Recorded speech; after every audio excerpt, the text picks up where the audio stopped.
Hey, it's me, Barb.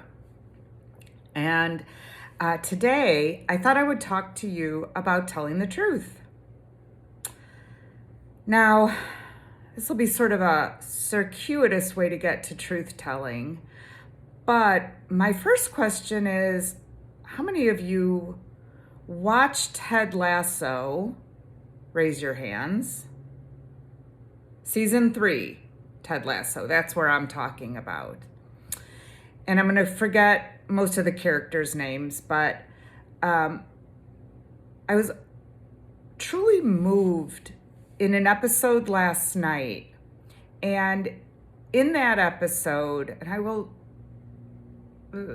I will try not to, you know what, it is a spoiler. So if you haven't seen the second show of the new season of Ted Lasso, and if you don't want to know what happened, turn this off, forget the whole thing. But if you want to hear a little bit about why I think Ted Lasso is sort of a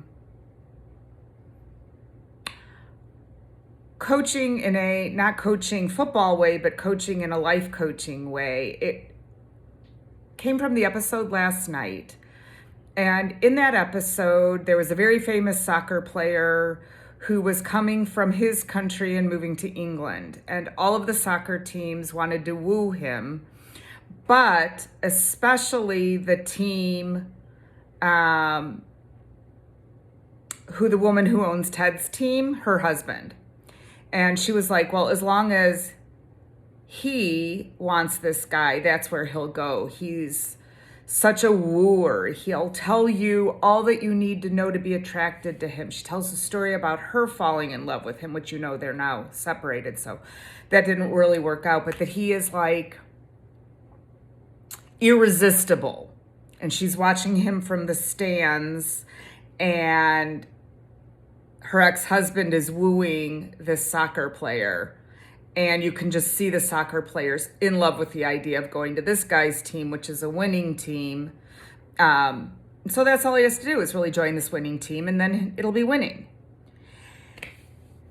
And then she is trying to she's just furious at the whole charade. She didn't say that, but I'm saying that. She really was furious with her ex-husband's bullshit, how all he has to do is be charming to win over this soccer player that everyone wants on their team.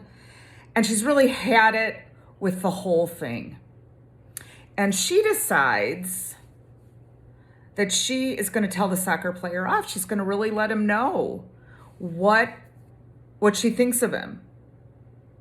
And she walks into the men's room at the soccer game. He is at the urinal, peeing for like longer than, okay, that's not true. Peeing as long as men pee for, which was enough to have a conversation. And she basically says to him with reckless abandon the full truth of his story as she sees it. And essentially she says, you're a coward. And as long as you go with a team that's already winning, you don't have to prove a single thing because the team is winning. It's going to win with you or without you. And no one's going to question whether you're actually great. None of that even matters. What matters is you never have to be actually great because you're playing for a team that's going to win anyway. So I offer up to you, she says to this great soccer player,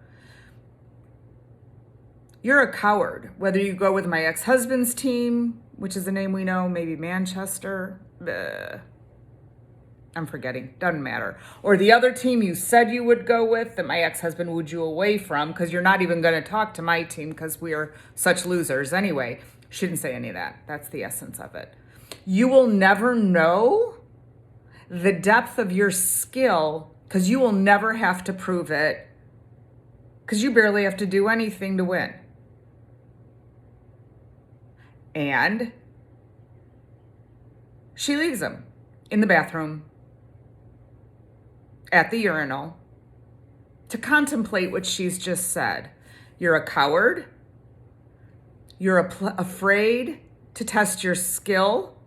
You're lazy. You never have to do anything to be a winner. And to hell with you, basically. I just want to let you know what I'm thinking. And then he's at a press conference, the soccer player, and he makes a decision. And in that regard, I will not spoil it. But he decides to join one of the 3 teams. I think you know which one.